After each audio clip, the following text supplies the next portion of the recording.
Welcome to Got Invention Radio. I'm your host, Brian Freed, and tonight we have Gene Quinn. He is the founder and editor of IPWatchdog.com. Welcome to the show, Gene. Thanks for having me, Brian. I look forward to chatting with you this evening. Absolutely, and being able to help these inventors with your knowledge of just really staying in touch with what's going on in intellectual property, patents, trademarks, copyrights, being able to put that information out on your, is it monthly, daily, weekly blog? It's at least daily. Usually it's several times a day. I pay attention to it, and we get the emails for the updates, and I take a look, and I see there's some great information on there. And Gene and I were talking before the show, and I feel like I've known Gene for, I don't know, probably 10 years at this point, being involved in the inventing environment, inventing world, and just keeping up with the right resources, and Gene is definitely one of them. So again, appreciate you taking the time and helping our inventor listenership out there get some great information on what you could share with them in the intellectual property world. Sure, no problem. I'm always happy. Great. Always happy to talk patents and inventing. Great. So, Gene, tell us, give us some background on who you are and what you're doing on a daily basis.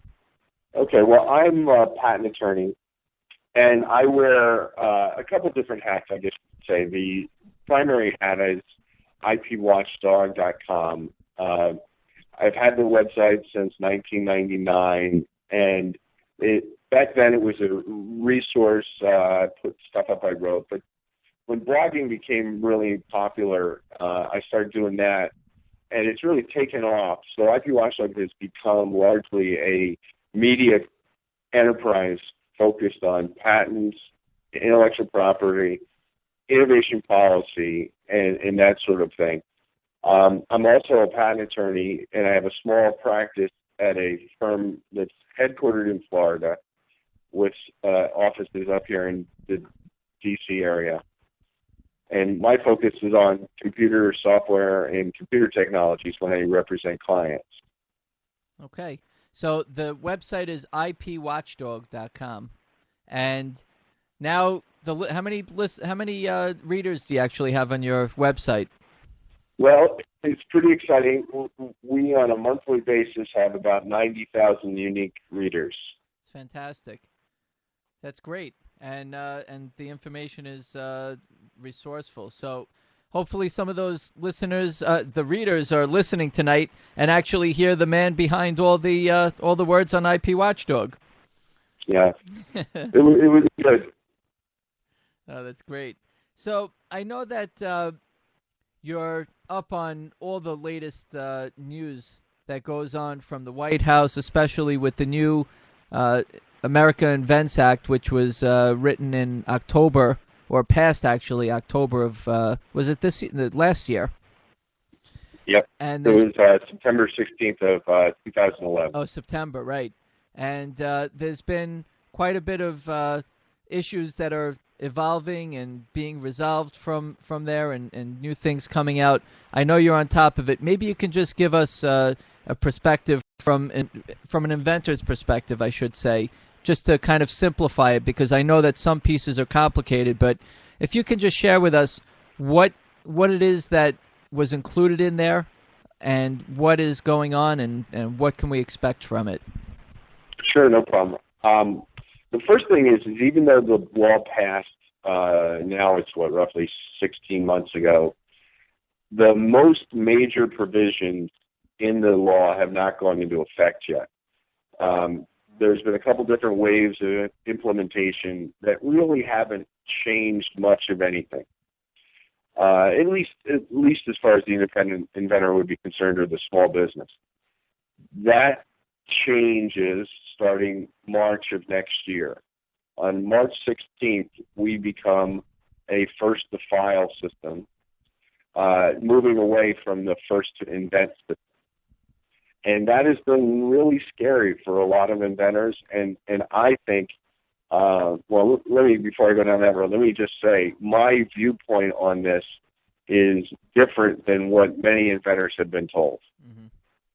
I don't think this is Armageddon. I think that this, at the end of the day, when we look back at our retirement parties and we're reminiscing about this big change we all lived through, we're going to say that this was pro-independent inventor. Okay. I mean, the way it sounds, Gene, first to file versus first to invent, it almost feels like instantaneously like a race. But at the end of the day, even though it's somebody who's first to file, you still have to be the inventor, right? Yes, you still have to be an inventor. You can't just learn about it from somebody else and then beat them in a race to the patent office. I think that's what the mistake is, what people are thinking the way it is. But go ahead, Gene, tell us about it. Yeah, I think you're right. I think a lot of people have that worry, and I mean, I understand that as a concern for sure. But it's a little bit alarming because we've always had the first to invent system, which inventors understood meant that, well, if I didn't win the race to the patent office, if I was not the first to file, but I was the first to invent, then I would get the patent. And I'm sure you've heard inventors say that, Brian. And I go around the country and I talk to inventor groups, and I'm told that over and over and over again. And that is a misstatement of the law. There is an extraordinary hurdle that the inventor has to jump over in order to demonstrate they were the first inventor, even though they were the second to file. Mm-hmm. And in reality, over the last 3 to 4 years, zero independent inventors have proved that. And historically, very, very few independent inventors have ever prevailed. So we've been living under a system that really independent inventors simply did not understand. If inventors were thinking that they could invent and I've heard people say, well, I invented this 5, 10 years ago and I'm not going to file until somebody starts to do something. Well, that person has almost certainly lost any ability to obtain a patent. So the one thing I really like about where we're heading with the first to file is it is simple. It actually means what it says. You as an inventor really, really want to file first. Now, as you were just saying, if somebody steals it from you and beats you to the patent office, you're going to have recourse there, and we can deal with that. But inventors should get the message, file as early as possible. That makes sense. Again, there's people that are looking at it from different perspectives, but Gene, don't most countries, right? If I could just address that Sure. for once, because you're right. A lot of people are looking at it from different perspectives. And what I see is that you have always been better off filing early. Now, the trouble with that is you have to do it in a way that makes economical sense, because most independent inventors are not independently wealthy. And, very few people are. The patent process can be very expensive. So it can be a little daunting to say, well, wait a minute, now I've got to win a race to the patent office as the first inventor. That's just going to raise my cost. And there is a justifiable concern there. But I think independent inventors are in a much better position to succeed under first to file than they believe they are. And when you think about it also, Gene, aren't most of the other countries set up in the way that it's first to file? And how has their recourse been compared to ours? Yeah, it really has. Most of the rest of the world is first to file. There's some countries that have flavors of difference, but as a general rule, what we as patent attorneys advise people is that if you are engaging in any kind of activity, public use, sale, disclosure of any kind, before you file the patent application, you have just kissed foreign rights goodbye. Yeah. Now, that's a slight overstatement, but not by much. So if you really have an invention that could be attractive both here and abroad, you should have been operating as if you were in a first to file system anyway. So there's plenty of questions that come up, and just starting to go through the process. So, Gene, by the way, that's one part of the American Invents Act. Are there any other ones that independent inventors should know that they should pay attention to? I mean, well, the one next biggest provision for independent inventors is that the law ushered in what's called micro-entity status.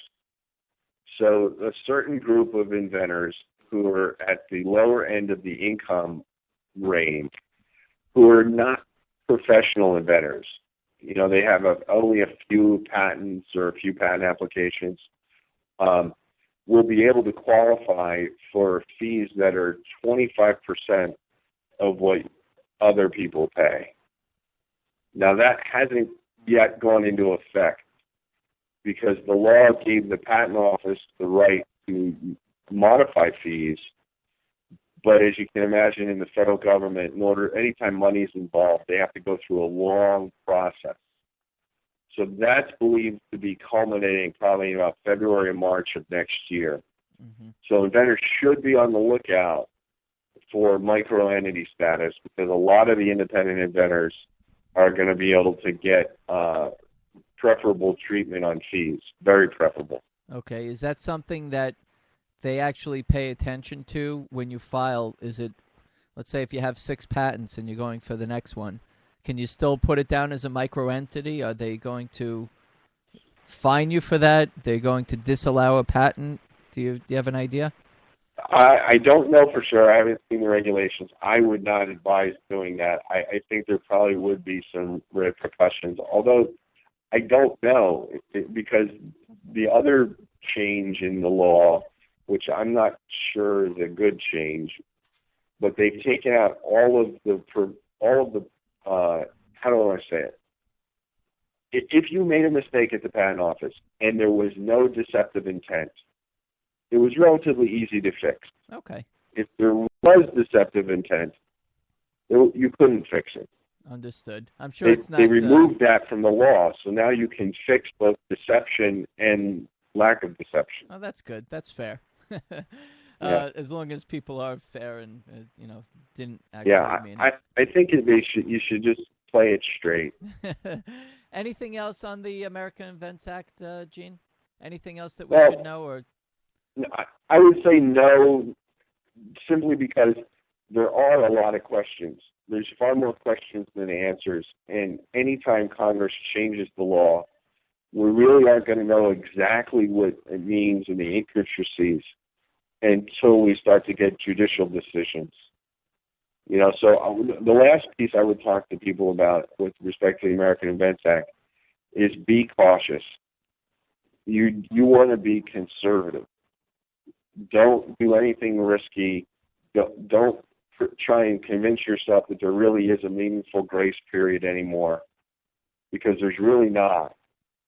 And if it turns out, a couple of years from now that the courts say that the grace period is bigger than we think it is, then we'll deal with it then. But the nightmare scenario is for inventors to think that we have the same grace period or even something close and act that way, and then years later it becomes definitively stated that we don't.